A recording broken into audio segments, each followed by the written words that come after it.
Hello student, welcome back to this channel. हम इस video में पिछली वीडियो में हम कवर कर चुके हैं theorem number 6.2 which is converse of BPT. अब इस वाली वीडियो में हम देखते हैं questions on BPT and converse of BPT. जो हमारी 6.1 थ्योरम है और 6.2 थ्योरम है उस पर किस तरीके के क्वेश्चन आते हैं, कैसे हम उसको सॉल्व करते हैं, वो यहाँ पे देखते हैं। बाकी जो मेरी वीडियोज है, मैं इस चैप्टर की 3 वीडियो बना चुकी हूँ, उन वीडियोज की लिंक मैं आपको डिस्क्रिप्शन में दे दूंगी, आप उनको भी देखिए। लेक्चर वाइज वीडियोज है, शुरू से देखेंगे तो आपको सारा चैप्टर समझ में आएगा। तो चलिए स्टार्ट करते हैं कि क्वेश्चन किस तरीके से हमारा आता है। तो सबसे पहला क्वेश्चन हमारा इस तरीके से है कि डीई पैरेलल टू बीसी। सबसे मैंने सिंपल क्वेश्चन ले लिया था कि आपको समझ में आ जाए, एटलीस्ट अप्लाई करना तो भी आ जाए। फाइंड ईसी, तो ईसी फाइंड करना है हमें और डीई पैरेलल टू बीसी दे रखा है हमें।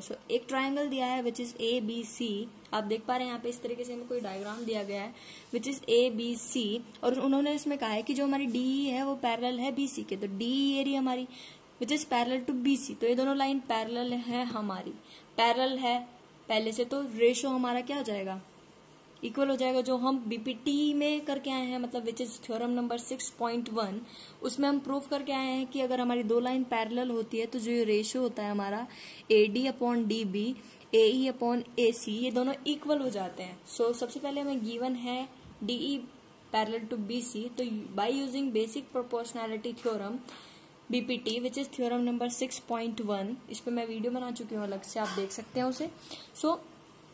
क्या हो जाएगा, इन दोनों का रेशियो हमारा इक्वल हो जाएगा। तो वही मैंने लिख दिया यहाँ पे AD upon DB is equal to AE upon EC, ये लिख देंगे हम यहाँ पे। अब हमें 3 चीज तो दे रखी है, इसमें से एक नहीं दे रखी, तो उसको फाइंड आउट करना है। तो इजी है, वो तीनों की वैल्यू रख देंगे, चौथी हमारी चीज अपने आप फाइंड आउट हो जाएगी। AD दे रखा है हमें, DB भी दे रखा है और AE भी दे रखा है, तो EC फाइंड आउट करना है हमें। इन सब की वैल्यूज हम यहाँ पे रख देते हैं। तो AD हमारा 1.5 था, मैंने रख दिया। DB हमारा कितना था, 3 था, वो भी मैंने रख दिया। AE हमारा कितना है, AE हमारा 1 है, तो वो भी रख दिया। निकालना हमें EC है, तो इसकी वैल्यू फाइंड आउट करनी है सिंपली।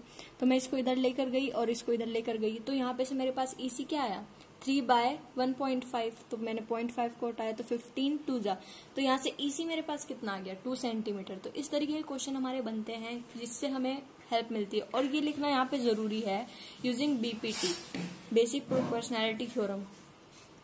तो इसको लिखने से हमारा क्या है ना कि क्वेश्चन में पता चल जाएगा। अब एग्जामिनर इस तरीके से देखता है कि उसको कुछ नहीं पता, जो लिखा है सिर्फ वो पढ़ के उसको मार्क्स देने होते हैं। तो इसको लिखना है आपको कि हम इस वाली थ्योरम का यूज यहाँ पे कर रहे हैं, तभी हमने ये चीज यहाँ पे लिखी है। तो इस तरीके से हमें लिख के ही करना है पूरा, और क्वेश्चन इस तरीके से आसानी से सॉल्व हो जाएगा। अब हम अगला क्वेश्चन देखते हैं। अब हम एक और क्वेश्चन देखते हैं इसके बाद जो हमने एक और क्वेश्चन किया उसके बाद हम ये वाला क्वेश्चन देखते हैं। इस क्वेश्चन में अब हमारे पास क्वेश्चन किस तरीके से आ सकता है, वहां पे तो हमें वैल्यू फाइंड आउट करवा ले विच इज इजी। अब इस तरीके से भी आ सकता है question, in the following figure DE is parallel to OQ and DF is parallel to OR, so that EF parallel to QR। तो उन्होंने हमें एक डायग्राम दिया है विच इज PQR, एक ट्राइंगल दे रखा है। इसके अंदर उन्होंने कह दिया हमें कि जो ये वाली लाइन है हमारी वो पैरेलल है इसके, और ये वाली लाइन जो है वो पैरेलल है इसके। ये हमें गिवन दे दिया, उन्होंने कहा कि प्रूव करो कि ये वाली लाइन जो है EF है पैरेलल है QR के। तो ये हमें प्रूव करना है। हमने सबसे पहले वही गिवन जो था वो लिख लिया और जो प्रूव करना है वो लिख लिया। अब हम प्रूव करते हैं। मैंने आपके लिए अलग से डायग्राम इसलिए बनाया है इस क्वेश्चन में ताकि आपको आसानी से समझ आ जाए। सबसे पहले हम बात करते हैं DE is parallel to OQ। जो हमें दे रखा है DE पैरेलल OQ के पैरेलल दे रखा है हमें। इसका हम कैसे यूज करेंगे। बीपीटी में हमें यही कहा गया है कि अगर दो लाइन पैरेलल है तो उनका जो रेशियो है, जहाँ पे वो लाइन कट कर रही है, उनका जो रेशियो होगा दो लाइन का वो इक्वल होगा। यहाँ से हमें क्या मिल जाएगा, यूजिंग बीपीटी, सिर्फ लिखना है using BPT which is theorem number 6.1। Parallel है दोनों लाइन, ये तो हमें दे रखा है। तो यहाँ से क्या है, BE upon EQ is equal to BD upon DO लिख सकते हैं हम, क्योंकि बीपीटी में हम ये प्रूव कर चुके हैं। ठीक है, बीपी की स्टेटमेंट से ये प्रूव कर चुके हैं हम कि अगर दो लाइन पैरेलल है तो ये हमारा रेशो जो होगा वो इक्वल होगा, दोनों लाइन का रेशो। तो वही हमने यहाँ पे लिख दिया। तो इसको कह दिया मैंने फर्स्ट इक्वेशन, तो मैंने इसका रेशियो लिख दिया यहाँ पे। अब हम बात करते हैं कि अब हमें दे रखा था DF parallel to OR। DF क्या था हमारा, F कोई पॉइंट था मेरा यहाँ पे, इस तरीके से DF था। तो ये मेरे को दे रखा था DF पैरेलल टू OR, तो इसके पैरेलल दे रखा था। तो अब इन दोनों लाइन का रेशियो इक्वल हो जाएगा। अब देख पा रहे हैं कि इन दोनों लाइन का रेशियो इक्वल हो जाएगा हमारा, तो इन दोनों लाइन का रेशियो इक्वल रख देंगे हम by using BPT which is 6.1 theorem. 6.1 theorem है जो हमारी बीपीटी, उसकी हेल्प से हमने क्या किया कि जो हमें लाइन दो पैरेलल दे रखी थी और जो लाइन हमें इंटरसेक्ट कर रही थी डीएफ दो लाइन को, सो उनका जो रेशियो है वो इक्वल होगा। तो मैंने लिख दिया पी एफ, तो कहां से लिखा मैंने, P F upon F R is equals to P D upon D O. तो इस तरीके से मैंने यहाँ पे लिख दिया, इसको मैंने कह दिया सेकेंड इक्वेशन।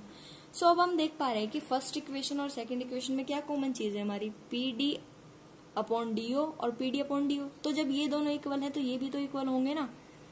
तो यही हमें करना था कि first equation from first equation and second equation की हेल्प से हम लिख सकते हैं कि PE upon E F, PE upon E Q, PE upon E Q, PE upon E Q लिख सकते हैं is equals to P F upon F R, P F upon F R, क्योंकि ये तो दोनों में कॉमन था हमारा उस वाले उसमें फ्रॉम फर्स्ट एंड सेकेंड अगर देखें तो। अब हम देख पा रहे हैं, क्या देख पा रहे हैं कि जो हमने 6.2 थ्योरम प्रूफ करी थी वो यहीं से ही तो प्रूफ करी थी कि हमें रेशो दे रखा था और हमें प्रूफ करना था कि ये दो लाइन जो है हमारी वो पैरेलल है।